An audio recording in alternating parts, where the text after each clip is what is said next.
Good morning friends. তো তোমরা সবাই কেমন আছো? তোমরা আশা করছি তোমরা সবাই খুব ভালো আছো, আর আমিও ভালো আছি। তো আমি আজকে সকাল সকাল চলে এসেছি তোমাদের সাথে একটু আড্ডা মারবো, গল্প করব বলে। তো দেখো এখানে চা আর পাউরুটি নিয়ে চলে এসেছি, রুটি সেঁকে নিয়ে এসেছি। আর ওদিকে সানি হচ্ছে, তারাও ফোনটা পড়ে গেল তোর থেকে, দাঁড়া। এই যে সানি হচ্ছে ওখানে এখন ম্যাগি খাচ্ছে। সানি, ফ্রেন্ডদের গুড মর্নিং বলে দাও। গুড মর্নিং ভাই। তো এই যে ম্যাগি খাচ্ছে, আর আমি এখানে চা নিয়ে বসেছি। আর অনেক তো সকালবেলা উঠেছি, তো টিফিন দিয়ে আমি দাদাভাই অফিস চলে গেল, দাদাভাইকে টিফিন করে দিলাম। রান্না আমার হয়ে যায় সকাল সকাল। তো রান্না বান্না করে ওগুলো আর ভিডিও করা সম্ভব হয় না গো, কেন কি এত তাড়াহুড়ো পড়ে যায়। তো এখন তো তাও সানির স্কুল নেই বলে তাই, কিন্তু সানির স্কুল যদি থাকে তো আমার আরও তাড়াহুড়ো পড়ে যায়। তো ওইগুলো আমার পক্ষে সম্ভব হয় না একা একা ক্যামেরা ধরে ভিডিও করা। তো যেটা বলার জন্য আমি তোমাদের সামনে এলাম বলতে আমি তো আসি মাঝে মাঝে, তো আমার হয়ে ওঠে না, আমার মানে নানান পেশার থাকে কাজে। তো এখন আমি ভাবলাম যে একটু ফ্রি আছি, চা খেতে খেতে চল একটু আড্ডা দেওয়া যায়। তো যেটা বলছিলাম, কালকের হঠাৎ দুপুরবেলা শুয়ে আছি, খুব মনটা এমনি খারাপ ডিসেম্বর মাস থেকে, জানো তো। কেন কি ডিসেম্বর মাসে আমার বাবা মারা গেছে। হ্যাঁ, তো তখন থেকে মনটা খুব খারাপ। তো হঠাৎ আমার কালকে শুয়ে একটা কথা মনে হচ্ছে।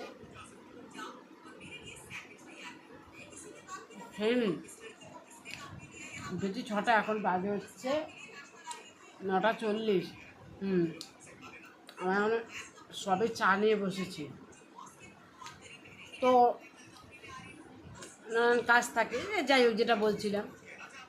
তো আমার এই ফোনটা, আমার ফোনে বেশিরভাগই আমার মাই কথা বলে, মাই ফোন করে, কল করে। তো বাবা মারা গেছে বললাম ডিসেম্বর মাসে। তো দুপুরবেলা ঘুমাতে ঘুমাতে হঠাৎ ঘুমাচ্ছিও না, মানে শুয়ে আছে আর কি। হঠাৎ মনে পড়লো যে এই ফোনে তো শুধু মাই ফোন করে, খুব মানে রেয়ার কেউ আমার ফোন করে, অত আমার কেউ ফোন করে না। তোমার দাদাভাই দরকার পড়লে ফোন করে, বা ছেলে, ব্যাস। আর বাদবাকি যারা আত্মীয় স্বজন আছে খুব দরকার পড়লে, মানে ওই রকমভাবে যে গল্প করব, আড্ডা মারবো, এককালে ছিল, এখন আর অত কেউ করে না। এখন জানো সবার লাইফে সবাই বিজি। হ্যাঁ, কাউকেই দোষ দেওয়া যায় না। তো যাক, আমিও করি না। তা এবারে মনটা খারাপ হয়ে যাচ্ছে যে আজকে বাবার কিছু হয়ে গেছে, তা খালি ভয় হয় যে মায়ের যদি কিছু হয়ে যায়। আমার তো ফোনে আর ফোন আসবে না, আর মায়ের সাথে ঘন্টার পর ঘন্টা, 1 ঘন্টা 2 ঘন্টা যখনই ফোন বলি মা রাখছি, না রাখবি, কী করবি এখন, কী করবি? ওইগুলোই না ভাবতে ভাবতে যে বাবা, খালি ভাবছি কি যে এখন সময় আছে কথা বলে নি, কারণ বাবার সাথে তো কতদিন হয়ে গেল কথা বলি না। তারপরে বাবার ওই ডাকও শুনতে পাই না, বাবা যে ডাকতো আমাকে, ডাকও শুনতে পাই না, কথাও আর মানে বলতে পারি না। তাই ভাবছিলাম যতদিন সময় আছে মায়ের সাথে ছুটিয়ে কথা বলে নিই, যে নালে আফসোস করবো, যেমন এখন আফসোস করি, কেন বাবা যে এত তাড়াতাড়ি ছেড়ে চলে যাবে ভাবতে পারিনি। নাহলে তো অনেক কথা, অনেক গল্প করেছি, গল্প করিনি, কথা বলিনি তা না, তাও আরও এখন ভাবছি আরও মনে হয় কথা বললে হয়তো ভালো হতো।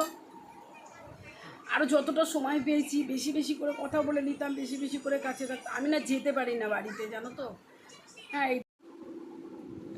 তো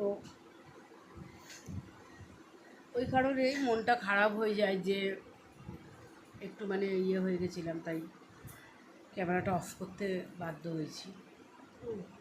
তো যেটা বলছিলাম, তো আমি ভাবছি যে যাদের বাবা মা আছে বেশি বেশি করে কথা বলে না, বেশি বেশি করে করে। আর আমি তো যেতে পারি না, কেন কি ছেলের স্কুল, পড়া, তারপরে হচ্ছে তোমার ইয়ে তো দাদাভাইয়ের অফিস, রান্না থাকে সকালে, আমি যেতে পারি না, একদম যেতে পারি না। হ্যাঁ, তো ওটাই মনে মনে ভাবছিলাম যে বাবা গেছে তাও মা আছে, একটু করছে, কিন্তু মা যদি চলে যায় পুরো পৃথিবীটাই তো অন্ধকার। আর কেউ ওই ঘন্টার পর ঘন্টা কথা বলবে না, কেউ বারবার ফোন করবে না। হ্যাঁ, ওটাই না চিন্তা করে কালকে কি বলবো, যে এত মনটা খারাপ লাগে, কান্না পাচ্ছে রীতিমতন।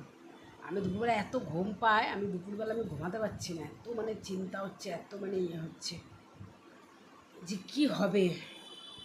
তাই যাই হোক, সেটাই বলছি তোমাদেরকে যে যতদিন বাবা মা আছে বেশি বেশি করে কথা বলে নাও, নাহলে পরে খুব আফসোস করবে, খুব মিস করবে। কেন আমার গেছে তো আমি জানি।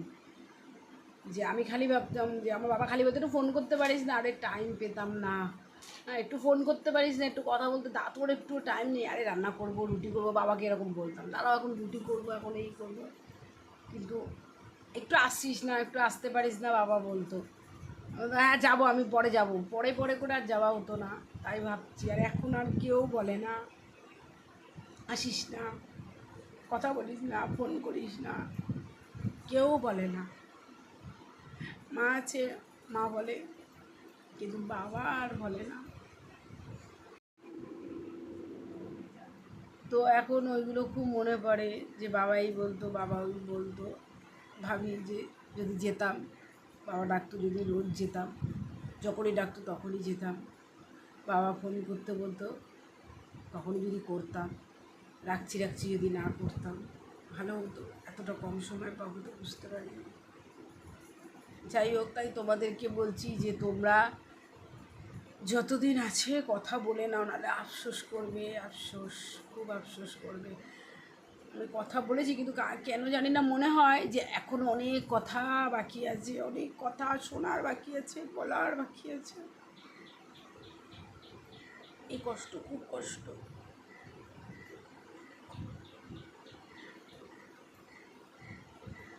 খুবই কষ্টকর। তো আর ভিডিওটা বেশি বড় করব না, এটাই আমার মনের একটা ফিলিংস তোমাদের সাথে শেয়ার করার ছিল, আর বলার ছিল যে আমার মতন আফসোস করো না, কষ্ট পেও না। যখনই ডাকে তখনই